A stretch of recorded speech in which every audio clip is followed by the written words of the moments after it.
Shalom semuanya, apa kabar Youters yang di online live streaming? Wow, gak kerasa ya kita udah ngerayain Paskah aja nih. Kemarin kita udah ngerayain Jumat Agung, dosa-dosa kita udah ditebus sama Tuhan. Dan besok pagi kita merayakan kebangkitan Tuhan. Dan sekarang kita mau bersorak-sorai, kita rayakan kemenangan dari Tuhan, amin. Here we go, kita mau sama-sama bersorak-sorai. 1, 2, 3, go.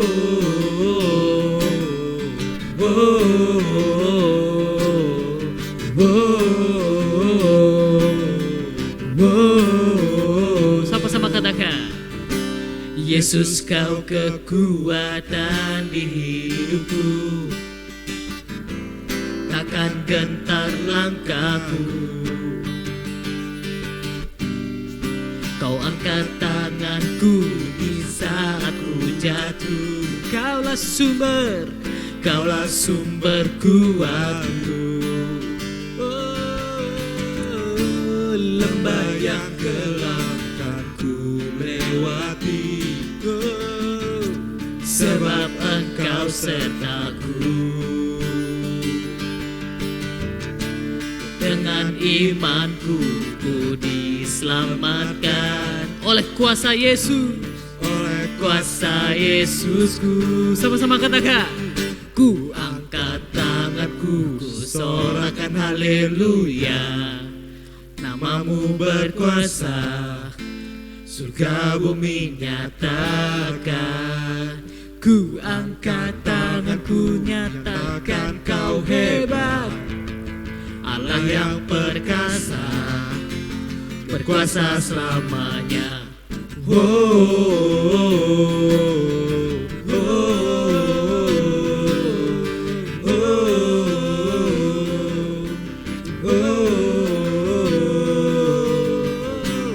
Yesus kau kekuatan di hidupku,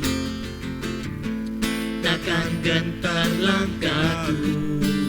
Kami mau angkat tangan kami Tuhan, kau angkat tanganku di saat ku jatuh. Kaulah sumber kuatku. Lembah yang kelam kan ku lewati, sebab Engkau sertaku.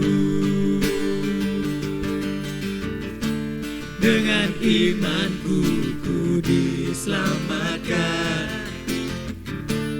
oleh kuasa Yesusku. Here we go. Ku angkat tanganku, sorakan haleluya. Namamu berkuasa, surga bumi nyatakan. Ku angkat tanganku, nyatakan kau hebat, Allah yang perkasa, berkuasa selamanya. Ku angkat tanganku, sorakan haleluya. Namamu berkuasa, surga bumi nyatakan. Ku angkat tanganku, nyatakan kau hebat, Allah yang perkasa. Suara cepat saja katakan, ku angkat tangan, ku angkat tanganku, sorakan haleluya. Yes, namamu berkuasa, surga bumi nyatakan. Lebih semangat lagi, ku angkat tanganku, nyatakan kau hebat, Allah yang perkasa, berkuasa selamanya.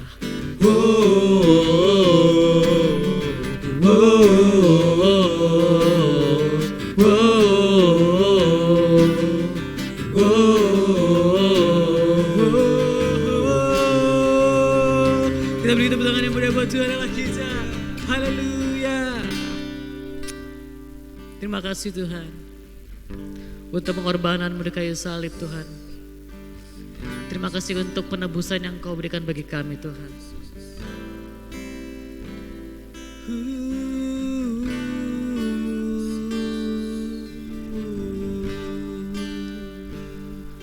Terima kasih Tuhan, sungguh besar pengorbananmu.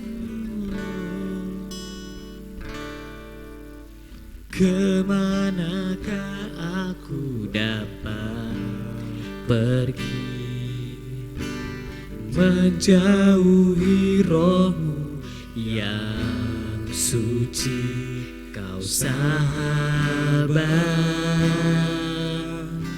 Kau dekat Tuhan, dan kau dekat.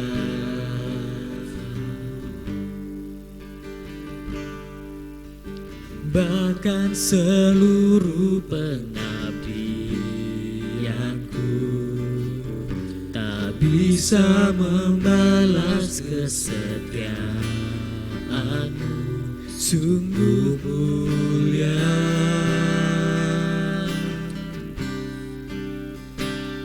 dan berharga. Sama-sama kita katakan, sungguh besar pengorbananmu. Terima kasih Tuhan, bagiku terlalu dalam untuk dimengerti. Sungguh besar,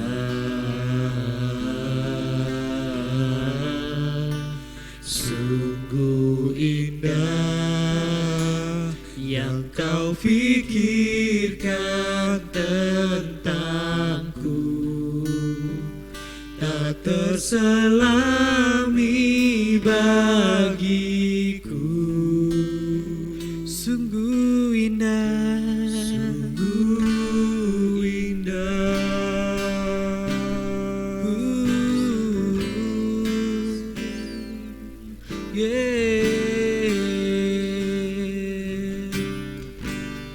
Sama-sama kita katakan, bahkan seluruh pengabdianku tak bisa membalas kesetiaan-Mu Tuhan, karena Kau mulia dan Kau berharga. Sungguh mulia dan berharga, dan berharga. Sungguh besar pengorbananmu bagiku, terlalu dalam untuk dimengerti.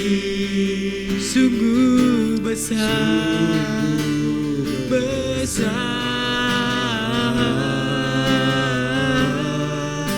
sungguh indah yang kau pikirkan tentangku,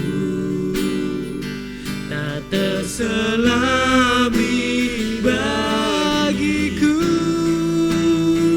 Sungguh indah, sungguh indah, sungguh besar, sungguh besar pengorbananmu.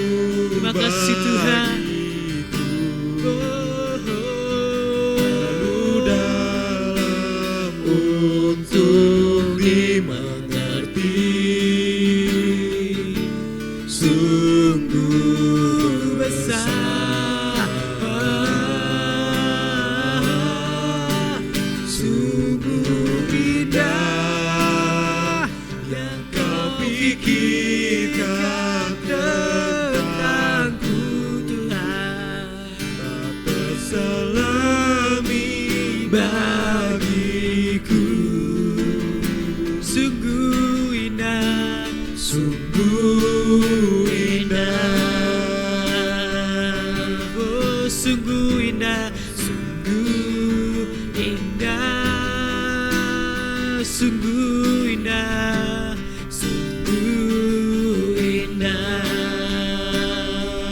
Terima kasih Tuhan, terima kasih Yesus, tak terselami bagi kami. Engkau besar, Engkau indah Tuhan.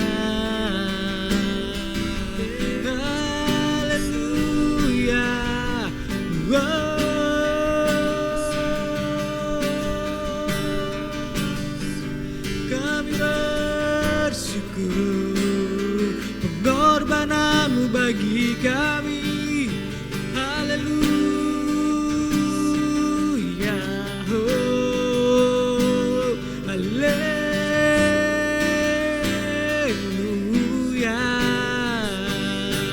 Ini kami Tuhan, kami bawa persembahan kami bawa penyembahan kami kepadamu.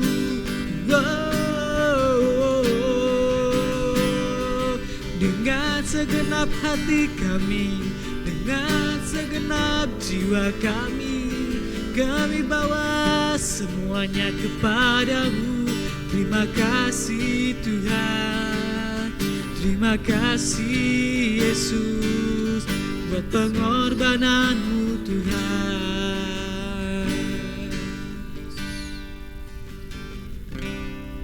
Terima kasih.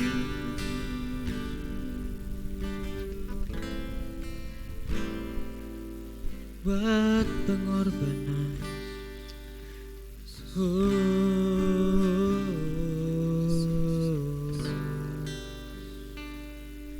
Thank you Lord, thank you Jesus.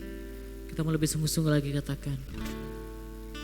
Sungguh indah pengorbananmu bagiku. Yes Lord.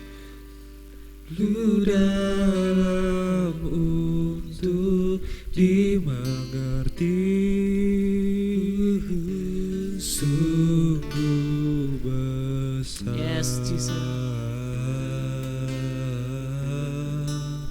Sungguh indah yang kau pikirkan tentangku, tak terselami bagiku. Sungguh indah, lebih lagi suaramu katakan. Sungguh besar pengorbananmu bagiku, terlalu dalam untuk dimengerti. Thank you Jesus. Sungguh besar.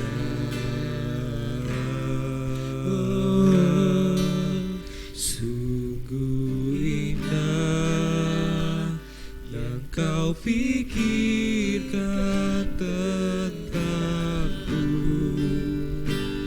tak terselami bagiku. Oh, sungguh indah, sungguh indah, sungguh indah.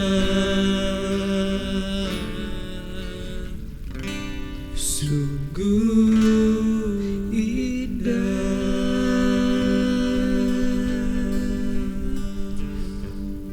Terima kasih Bapa, terima kasih Tuhan.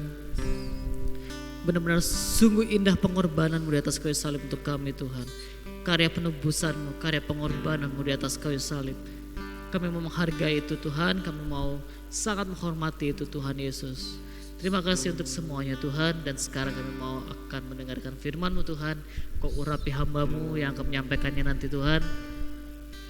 Berikan urapan-Mu Tuhan Yesus, dan kiranya apa yang dikatakan itu bisa menuju ke kami Tuhan oleh lewat perkataan firman-Mu Tuhan. Dan kami bisa praktekkan dengan kehidupan kami sehari-hari Tuhan. Terima kasih Bapa, terima kasih Tuhan Yesus. Hanya dalam nama Tuhan Yesus kami sudah berdoa dan kami sudah mengucap syukur. Mari kita yang percaya sama-sama katakan amin. Untuk hambanya Saudara Yuga saya persilakan. Haleluya, haleluya. Salam teman-teman, puji nama Tuhan. Bertemu kembali pada saat ini di ibadah kaum muda remaja Gereja Elim Tabernakel. Pada kesempatan ini saya sangat bersyukur bahwa saya bisa melayani lagi bersama teman-teman semuanya. Dan terima kasih juga buat Kak Nathan saya diberi kesempatan untuk melayani teman-teman semuanya pada kesempatan sore hari ini. Puji nama Tuhan. Dan juga di pengurusan yang baru, saya juga mengucapkan terima kasih karena sudah mengundang saya untuk memberikan kesempatan saya untuk memberikan renungan untuk teman-teman pada sore hari ini. Haleluya, puji nama Tuhan. Saya dikasih tema oleh Mas Nathan, yaitu tentang pengorbanan, atau bahasa Inggrisnya sacrifice, ya. Karena saya lidah Jawa, kita pakai bahasa Indonesia saja, yaitu pengorbanan, ya teman-teman. Di sini saya mau ajak teman-teman, kita mau fokus dalam renungan firman Tuhan. Kita mau belajar pengorbanan Yesus adalah sebuah anugerah, tapi sekaligus contoh yang harus kita teladani, teman-teman, ya. Jadi saya punya judul pengorbanan Yesus adalah sebuah anugerah dan sekaligus contoh yang harus kita teladani, ya. Pertanyaannya adalah, kenapa kok harus diteladani? Bukannya sudah sebuah anugerah, so kita nggak harus berbuat apa-apa lagi, teman-teman. Nggak bisa gitu ya, teman-teman. Tuhan sudah mengorbankan dirinya di atas kayu salib. Itu memang menebus kita dengan darah yang mahal, tetapi kita, kehidupan kita, itu sekarang menjadi miliknya Tuhan, dan kita sendiri harus memberikan hidup kita untuk kemuliaan nama Tuhan, teman-teman, ya. Puji nama Tuhan. Nah, di sini yang saya mau bahas, nyatanya memang banyak orang-orang di luar sana yang masih menganggap sepele pengorbanan Tuhan, teman-teman. Ya. Jadi karena ini kita lagi dalam pekan-pekan Paskah, jadi ya mungkin hari-hari ini kita posisinya ya sedang melankolis sedikit gitu ya, karena mengingat pengorbanan Tuhan. Mungkin dengan nyetel-nyetel lagu worship gitu kan, yang menggambarkan bagaimana pengorbanan Tuhan gitu kan. Karena pekan-pekan ini saja, karena pekan-pekan Paskah saja gitu ya. Tapi bagaimana pertanyaannya pekan sebelumnya, hari-hari sebelumnya, atau hari-hari sesudahnya setelah kita pekan Paskah, teman-teman? Apakah kita menganggap sepele korbannya Tuhan, teman-teman? Apakah kita terus menghidupi pengorbanannya Tuhan dalam kehidupan, teman-teman? Nah, itu pertanyaannya dari kita, teman-teman, ya. Jadi harapan saya, ya, kita semua bukan hanya karena pekan Paskah saja, tapi dalam kehidupan kita setiap hari, sehari-hari, entah itu Paskah, entah itu Natal, kehidupan kita sehari-hari harus mencerminkan bagaimana kehidupan kita sudah ditebus oleh Tuhan. Bagaimana kita posisinya benar-benar hidup sebagai orang yang sudah ditebus Tuhan, orang yang sudah ditebus gitu ya, teman-teman, ya. Jadi harapan saya adalah kehidupan kita setiap hari itu mencerminkan hidup yang berkenan di hadapan Tuhan, ya. Puji nama Tuhan, teman-teman. Nah, di sini kita mau belajar kenapa kita harus meneladani pengorbanan Tuhan, teman-teman, ya. Yang pertama, karena kita adalah sebagai murid Tuhan, ya, teman-teman. Pada saat Yesus menjalani kehidupannya, di saat memasuki masa penderitaannya, hampir semua kitab Injil banyak menguraikan bagaimana kejamnya perlakuan orang-orang yang tidak percaya dengan Yesus, bahkan ahli-ahli Taurat yang sangat membenci Yesus. Dan di sini yang saya maksudkan adalah kita sebagai murid Tuhan harus mempunyai tahan uji, teman-teman. Bagaimana kalau kita mau hidup benar, bagaimana kalau kita mau menyebarkan kebenaran, bagaimana kita mau melayani Tuhan, hidup kita benar-benar mau menyerahkan sepenuhnya kepada Tuhan. Itu pasti ada penolakan, teman-teman. Pasti ada ejekan, pasti ada mungkin dikucilkan juga dari lingkungan kita, teman-teman ya. Karena apa? Karena memang benar-benar kitab Injil semuanya menceritakan bahwa pada saat Tuhan Yesus melakukan perjalanan pelayanannya, banyak yang nggak suka, banyak yang menolak, banyak yang istilahnya memusuhi malahan, karena tidak sejalan, karena tidak mau menerima kebenaran itu. Dan sekarang dalam kehidupan kita, teman-teman, kalau kita memutuskan hidup benar di hadapan Tuhan, karena kita sudah ditebus, karena Tuhan sudah mengorbankan hidupnya buat kita, dan kita memutuskan untuk hidup benar, kita sudah mau siap nggak menerima itu? Kita sudah siap nggak suatu saat kita nanti akan dijauhi sama teman-teman kita, kita mungkin nanti akan ditolak dengan teman-teman kita, dah kamu Kristen gitu kan. Jadi kamu istilahnya dikucilkan, ya kan. Banyak semua sudah kesaksian orang yang mengikut Yesus itu karena karena mau memutuskan hidupnya untuk ikut Tuhan, banyak yang dikucilkan, teman-teman ya. Jadi memang mengapa kita harus meneladani pengorbanan Tuhan? Karena kita adalah murid Tuhan, dan sebagai murid Tuhan kita harus tahan uji, teman-teman ya. Contoh mungkin dalam kehidupan kita, misalnya dalam kehidupan sekolah, kalau kita mungkin teman-teman sekolah lagi bahas apa, bahas yang porno, mungkin bahas yang jorok, bagaimana kehidupan kita? Apakah oke kita ikut nimbrung gitu kan? Kalau kita ikut nimbrung, apakah kita sudah mencerminkan murid Tuhan yang tahan uji? Tidak bisa juga, teman-teman ya. Dan mungkin ada contoh lain, di lingkungan kita sekolah, posisinya kita mau misalnya diajak minum-minum gitu contohnya ya. Karena saya dulu SMA juga gitu. Saya pada saat itu sekalinya pingin nolak, sudah tidak mau minum, nggak mau ikut nimbrung teman-teman.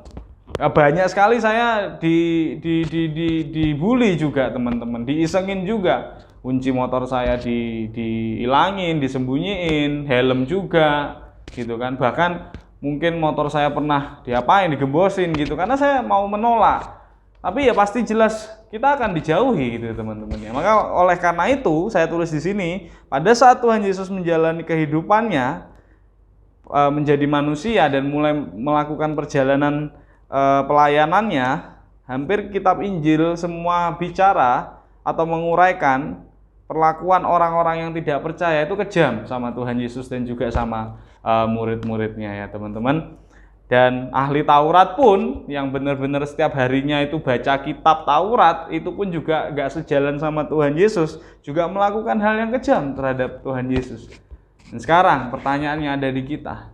Kalau kita mau menjadi muridnya Tuhan Yesus, kita mau meneladani pengorbanannya Tuhan, pada saat kita mau memutuskan hidup kita untuk hidup benar di hadapan Tuhan, teman-teman, apakah kita siap sudah untuk menerima konsekuensi seperti itu, teman-teman ya? Puji nama Tuhan. Kita renungkan saat ini, kalau kita mau siap, kita mau berani, yes, dalam nama Tuhan Yesus, aku mau mengambil kehidupan yang benar, aku mau menjalani, aku akan siap menerima semua konsekuensi itu. Oh, itu puji nama Tuhan. Tuhan akan bersuka cita pasti ya dalam kehidupan kita, teman-teman. Makanya dari itu kita senantiasa harus minta pertolongan Tuhan. Kita senantiasa harus minta pimpinan Tuhan supaya hidup kita strong. Kita minta Tuhan topang kehidupan kita. Karena apa?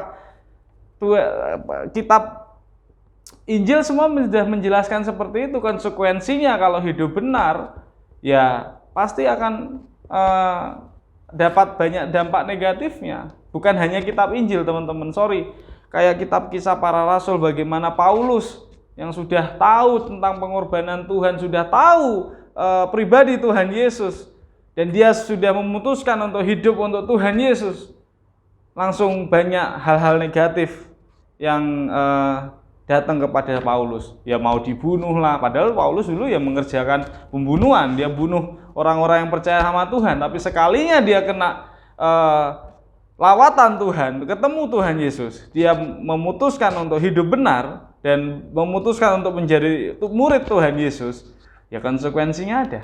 Ya begitu juga dengan kita.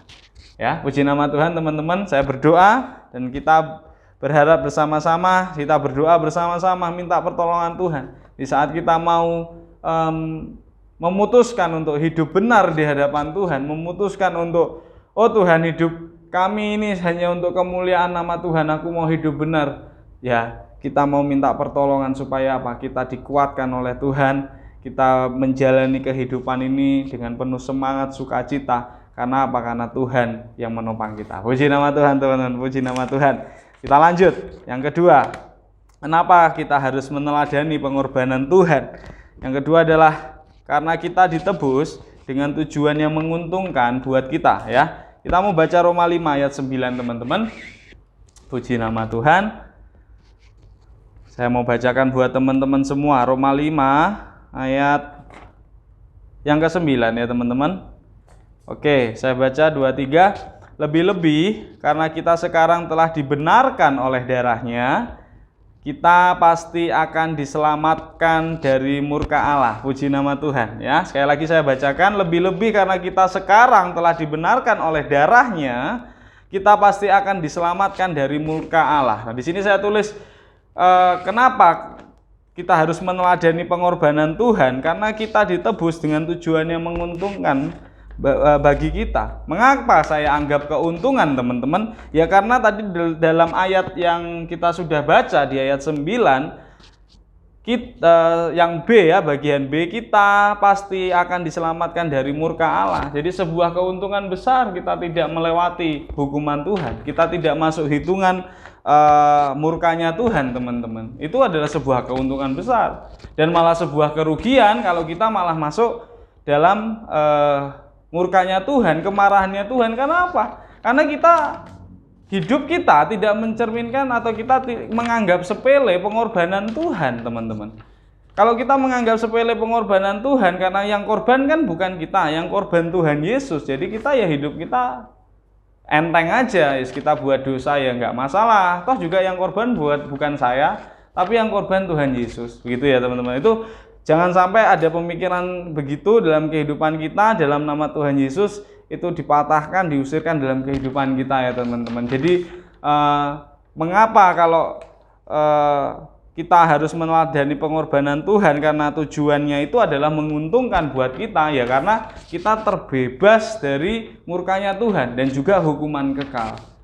Oleh sebab itu, teman-teman, karena kita tidak masuk dalam hitungan murkanya Tuhan, tapi hidup kita harus mencerminkan hidup yang benar di hadapan Tuhan, teman-teman. Ya, karena kalau kita misalnya tidak ditebus sama Tuhan, kita sama dengan masuk dalam hukuman kekal, dan itu pasti sebuah kerugian juga buat kita ya, teman-teman. Itu di situ makanya saya tulis. Yang kedua adalah kenapa kita harus meneladani pengorbanan Tuhan, karena kita ditebus dengan tujuan yang menguntungkan bagi kita. Ya jelas kita akan mendapat keuntungan kalau kita hidup benar, teman-teman. Pasti berkat Tuhan mengalir. Apa jawabanmu saat ini? Pada saat ini teman-teman sedang mungkin punya pergumulan sesuatu apapun. Kalau kita hidup benar, hidup yakin dan percaya, pergumulan teman-teman pasti dijawab. Itu pasti adalah sebuah keuntungan, teman-teman, buat kita, bukan sebuah kerugian. Kalau hidup sebuah kerugian, ya kita mendapatkan murka Tuhan, kita hidup itu pasti sial terus. Tapi kalau kita putuskan hidup benar di hadapan Tuhan, kita mendapatkan hidup yang berkeuntungan, dan untungnya itu sangat luar biasa kalau kita hidup benar ya, teman-teman. Makanya ada sebuah pujian yang saya juga ingat, ya untungku besar jika Yesus milikku, gitu ya. Dan selanjutnya terus refnya, benar-benar ya untungku besar, benar-benar ya untungku besar, benar-benar ya untungku besar bila ku dapat Yesus. Ya untung besar kalau Yesus hidup dalam kita, hidup kita pasti penuh dengan keuntungan. Siapa yang mau hidup kita penuh dengan keberuntungan bersama Tuhan? Kita sama-sama katakan amin. Haleluya, puji nama Tuhan. Oleh sebab itu kita semua bersyukur, teman-teman, karena sudah dibenarkan Tuhan, dibereskan Tuhan dengan cara Tuhan Yesus sudah mati di atas kayu salib. Dan itu sebuah keuntungan besar. Saya tuliskan sekali lagi, itu sebuah keuntungan besar bagi kita, karena kita tidak akan melewati hukuman kekal. Ya teman-teman, sebab itu saya tuliskan di sini adalah kita meneladani pengorbanan Tuhan karena tujuan yang menguntungkan buat kehidupan kita ya teman-teman. Haleluya, puji nama Tuhan. Yang ketiga, kenapa kita harus meneladani pengorbanan Tuhan? Yang ketiga adalah supaya kehidupan kita bukan lagi untuk kita, melainkan untuk Tuhan. Kita mau baca Roma 6 ayat 10 dan 11. Ya, saya bacakan lagi Roma 6 ayat 10 dan 11. Haleluya. Saya bacakan. Sebab kematiannya adalah kematian terhadap dosa satu kali dan untuk selama-lamanya, dan kehidupannya adalah kehidupan bagi Allah. Demikianlah hendaknya kamu memandangnya, bahwa kamu telah mati bagi dosa, tetapi kamu hidup bagi Allah dalam Kristus Yesus. Jadi teman-teman, di bagian yang ketiga ini saya tuliskan, kenapa kita harus meneladani pengorbanan Tuhan? Karena kehidupan kita sudah bukan lagi untuk kita lagi tuh teman-teman. Jadi kehidupan kita sudah ditebus Tuhan, menjadi kepunyaannya Tuhan. Ya, maka hidup kita, teman-teman, itu sudah menjadi miliknya Tuhan. Hidup kita itu sudah hanya untuk Tuhan, teman-teman, ya. Tuhan Yesus melakukan karya penebusan buat kita juga selain taat sama Tuhan sampai mati, tetapi juga ada maksud, teman-teman, yang saya tuliskan di sini, ada maksud supaya kita juga ikut mati, dalam artian kita memutuskan pilihan untuk dibaptis, teman-teman, ya. Puji nama Tuhan. Kalau kita kemarin sudah memutuskan hidup dibaptis, mungkin teman-teman yang masih belum dibaptis saat-saat ini, kalau besok teman-teman memutuskan untuk hidup baru dibaptis, ya kita pegang komitmen bahwa hidupku sudah ditebus Tuhan, hidupku sudah mati bersama Tuhan, hidup yang lama, dalam maksud hidup yang lama, kehidupan kita yang lama, tapi kita bangun dari air itu, kita bangkit dari air itu ya bersama Tuhan, memakai kehidupan yang baru.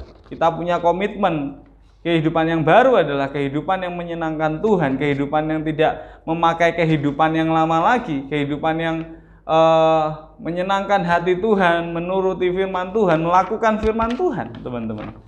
Ya, jadi di situ karena kehidupan kita itu adalah bukan untuk kita lagi, tapi hidup kita itu adalah untuk Tuhan. Karena kita ditebus, kita umat kepunyaannya Tuhan. Jadi hidup kita tidak bisa seenak-enaknya kita lagi, teman-teman, ya. Jadi dalam pesan dalam pekan Paskah ini, kita mau mengingat lagi bahwa kita ini kepunyaannya Tuhan, teman-teman, ya. Kita ini kepunyaannya Tuhan yang hilang, jatuh dalam dosa pada saat Adam dan Hawa, sampai keturunannya sampai saat ini kita semua, ya. Maka itu Tuhan kirimkan anaknya yang tunggal, yaitu Tuhan Yesus sendiri datang ke dunia untuk dalam rupa manusia untuk menebus kita, karena kita ini hilang, teman-teman. Tapi Tuhan Yesus datang untuk mencari yang hilang. Kita teringat perumpamaan, teman-teman. Ya, seperti 3 perumpamaan yang di dalam kitab Lukas itu, teman-teman. Itu jejer kan, istilahnya berkelanjutan. Pertama mungkin perumpamaan dirham yang hilang, habis itu lanjut perikopnya perumpamaan domba yang hilang, terus anak yang hilang. Nah, di sini kan kalau kita mau baca dengan seksama 3 perumpamaan ini, kalau saya boleh ambil kesamaan, pertama sama-sama nyari barang yang hilang, yang satunya dirham, yang satunya domba, yang satunya anak. Jadi ada sesuatu yang hilang dari ketiga perumpamaan ini.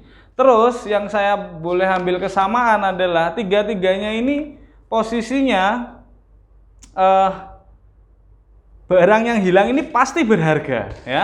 Pasti berharga, entah itu dirham itu berharga, anak hilang itu berharga, dan domba yang hilang itu juga berharga bagi gembalanya, gitu ya. Jadi istilahnya dalam ketiga perumpamaan ini kita mau belajar, teman-teman, dan kita mau sadari bahwa aku dulu ini, saya dulu, atau kita dulu semuanya ini berdosa. Kita dulu ini hilang. Kita tuh sebenarnya punyanya Tuhan yang hilang.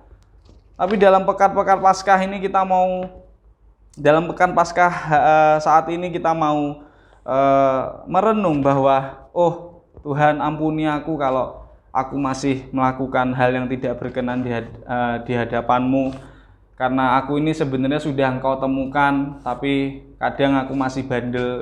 Di sini makanya kita mau merenungkan bahwa kehidupan kita ini kepunyaannya Tuhan yang hilang dan berharga, teman-teman. Akhirnya si pemilik ini akhirnya sama-sama mencari. Jadi kalau dari pertigaan, dari 3 perumpamaan ini, kesamaannya adalah si pemilik ini melakukan hal yang dia bisa untuk cari barang berharganya itu, gitu ya teman-teman ya. Jadi kita mau sekali lagi merenung bahwa kehidupan kita ini yang lama sudah jangan kita pakai lagi ya. Melalui pengorbanan Tuhan yang luar biasa, yang harus mati di atas kayu salib, disalib, kita saat-saat ini harus merenung bahwa hidupku ini sudah bukannya hidupku lagi, tapi hidupnya ini untuk kemuliaan Tuhan, hidupnya Tuhan, hidup bagi Tuhan, gitu ya teman-teman. Jadi udah bukan kita lagi. Jadi kita harus meninggalkan kebiasaan lama kita yang tidak berkenan di hadapan Tuhan dan berjuang untuk hidup benar di hadapan Tuhan, gitu teman-teman ya. Ya memang namanya berjuang, gagal pasti ada teman-teman. Tapi saya mau ingatkan bahwa yang penting kita harus berusaha teman-teman ya. Jangan baru kita sudah jatuh lagi, kita nggak ada bangkit-bangkitnya. Saya juga saat ini juga sedang belajar. Ya, kita semua tidak terlepas dari kelemahan teman-teman, karena kita masih pakai tubuh daging. Pasti ya suatu saat kita ada kumatnya lagi. Tapi kalau kita mau minta pertolongan Roh Kudus, kita mau butuh Roh Kudus untuk membantu kita, dan kita mempunyai dalam kehidupan kita mempunyai iman dan perjuangan untuk hidup benar di hadapan Tuhan. Tuhan pasti akan tolong melalui Roh Kudus, hidup kita semakin hari semakin disempurnakan sama seperti Bapa kita sempurna ya teman-teman. Puji nama Tuhan. Nah, di sini saya nggak akan lama, jadi saya akan tutup dengan kesimpulan seperti ini. Tuhan tidak iseng melakukan karya penebusan bagi kita teman-teman. Tuhan kita adalah Tuhan yang berkuasa atas segalanya, amin. Tuhan kita adalah Tuhan yang berdaulat. Tuhan kita adalah sudah istilahnya di luar akal pikiran kita teman-teman ya. Tapi ada satu pertanyaannya begini yang kita harus renungkan. Siapa tuh kita ini teman-teman ya? Siapa kita ini sehingga Tuhan yang maha besar, maha agung, maha segalanya mau ya kerepotan. Nah, saya tulis di sini kerepotan ambil jalan penebusan dengan penuh penderitaan dan kesengsaraan hingga mengorbankan nyawanya seperti ini. Ya, seperti tadi saya jelaskan di bagian ketiga, karena kita ini adalah umat kepunyaannya Tuhan. Karena kita ini seperti ayat Roma 6 ayat 11, bahwa kalau kita sudah mati bagi dosa, kita ini sudah hidupnya sudah untuk Tuhan. Oleh sebab itu, karena kita ini adalah kepunyaannya Tuhan, Tuhan ingin mengembalikan keadaan, Tuhan ingin mengembalikan, istilahnya Tuhan ingin tarik kembali kepunyaannya, ya dengan cara seperti ini teman-teman. Tuhan harus datang ke dunia, harus menjalani kehidupannya, penderitaannya, kesengsaraannya, mau ngambil jalan seperti itu. Ya supaya apa? Supaya kita kepunyaannya balik lagi teman-teman ya. Tapi kenapa sampai harus ada perjuangan seperti itu? Sekali lagi saya bilang, karena kita adalah berharga teman-teman. Jadi teman-teman semua berharga. Teman-teman boleh bilang sama teman-teman kiri kananmu, bilang engkau berharga bro, engkau berharga sis ya. Jadi jangan sia-siakan hidupmu, karena engkau berharga bagi Tuhan. Engkau harus pakai hidupmu untuk memuliakan nama Tuhan, gitu ya. Jadi sama teman-teman kanan kiri sekarang, ayo bilang hidupmu berharga, gunakan hidupmu untuk kemuliaan nama Tuhan, gitu ya teman-teman. Puji nama Tuhan ya. Jadi seperti itu. Jadi kenapa Tuhan mau ambil jalan penebusan yang seperti ini? Karena kita berharga. karena kita adalah umat kepunyaannya Tuhan, ya teman-teman. Dan dari ketiga hal ini, kenapa kita harus meneladani pengorbanan Tuhan, supaya kita tidak mau menyepelekan apa yang Tuhan sudah lakukan buat kehidupan kita. Seperti contoh, kalau saya boleh ambil contoh begini, teman-teman misalnya minta sesuatu sama orang tua kita, teman-teman minta sesuatu apa yang menunjang kebutuhan, contoh teman-teman butuh handphone mungkin yang bagus, tapi teman-teman untuk ngegame terus dan akhirnya rusak. Habis itu teman-teman ngerengek lagi minta sama orang tua teman-teman belikan lagi atau serviskan begitu, atau juga punya laptop gitu kan, minta laptop untuk menunjang sekolah, tapi akhirnya setelah laptop datang itu kita malah tidak jadi untuk sekolah, buat ngegame karena speknya bagus dan akhirnya rusak. Nah, karena kita ini tidak korban teman-teman, tidak ada perjuangannya, jadi ya kita cenderung menganggap sepele apa yang kita sudah dapatkan dari orang tua kita. Sedangkan kita pertama mintanya benar-benar ngerengek teman-teman, tapi setelah kita dapatkan dan kita pakai dengan seenaknya kita dan tidak ada rasa mungkin tidak ada rasa kita memikirkan bahwa mendapatkan barang itu orang tua kita pakai perjuangan, kita nggak punya pemikiran ke sana, ya kita pakainya akhirnya ya asal-asalan teman-teman. Mungkin nanti akhirnya rusak, aku bisa minta lagi. Dan nah di situ teman-teman, jadi jangan anggap sepele pengorbanan Tuhan, karena bukan kita yang korban teman-teman ya. Jadi yang saya maksudkan adalah kita jangan anggap sepele pengorbanan Tuhan Yesus, karena bukan kita yang digantung di kayu salib, tapi karena Tuhan, malah hidup kita malah sembrono teman-teman ya. Sekali lagi saya ingatkan, kita mau merenungkan sama-sama di Pekan Paskah ini bahwa apabila Tuhan menjalani perjalanan kehidupannya di manusia sampai taat sampai mati di kayu salib, itu bagi kita supaya kita juga jangan mau anggap sepele pengorbanan Tuhan. Ya teman-teman, kita harus ingat kebaikan Tuhan dalam kehidupan kita. Sampai saat ini kita boleh duduk mendengarkan firman, duduk beribadah tadi di awal puji-pujian, kita boleh memuji Tuhan, dan hidup kita ada sampai saat ini. Itu semuanya karena kasih karunia Tuhan. Dan dengan caranya Dia mengorbankan nyawanya, makanya kita bisa sampai ada seperti ini teman-teman ya. Puji nama Tuhan. Sekali lagi, jangan sepelekan pengorbanan Tuhan. Kita harus mau meneladani pengorbanan Tuhan. Supaya apa? Supaya hidup kita itu berkenan di hadapan Tuhan. Karena hidup kita ini sudah miliknya Tuhan teman-teman. Hidupnya kita ini adalah hidup bagi Tuhan, bukan hidup bagi kita diri sendiri lagi teman-teman ya. Puji nama Tuhan. Demikian renungan pada malam hari ini. Saya sangat bersyukur sekali lagi sudah dipercaya oleh Kak Nathan untuk kembali untuk melayani teman-teman. Bukan kembali ya, ini karena first time ya, puji nama Tuhan. Tapi saya rindu, dalam hati saya sangat rindu suatu saat nanti kalau Tuhan menentukan, kalau Tuhan Tuhan izinkan ya, Tuhan izinkan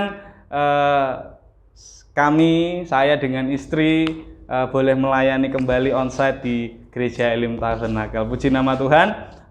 Saya undang kembali untuk teman-teman kita tundukkan kepala sebelum nanti waktu selanjutnya saya serahkan pada yang bertugas. Terima kasih Tuhan Yesus, Bapa kami dalam surga, terima kasih Tuhan buat kebaikan-Mu.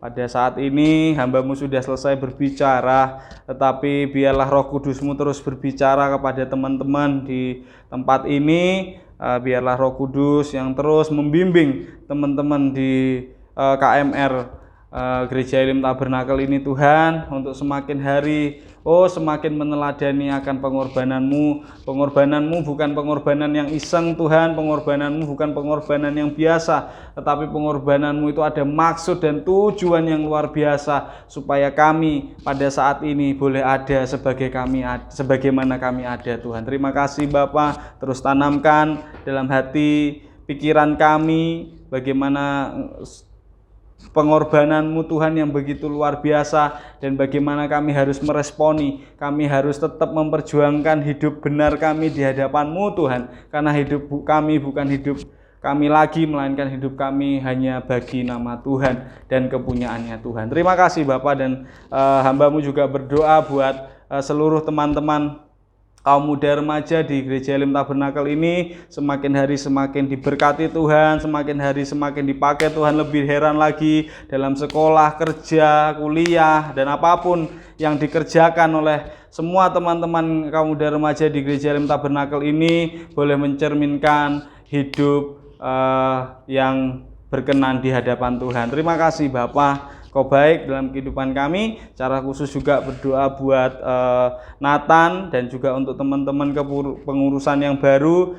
Biarlah Tuhan tetap pakai hamba-Mu Tuhan, Nathan beserta pengurus-pengurus yang baru semuanya, pengurus-pengurus yang ada, semakin hari semakin heran dan semakin dipakai luar biasa oleh Tuhan, dan kaum muda remaja di Gereja Elim Tabernakel ini boleh semakin maju berkembang untuk memuliakan nama Tuhan. Terima kasih Bapak, terpujilah nama-Mu Tuhan. Kami sudah selesai berdoa. Kami mau peralaskan doa kami ini hari dalam satu nama, namanya Tuhan Yesus Kristus. Kami sudah berdoa dan mengucap syukur, yang siap untuk memuji dan menyembah Tuhan selanjutnya. Sama-sama kita katakan amin. Haleluya. Shalom.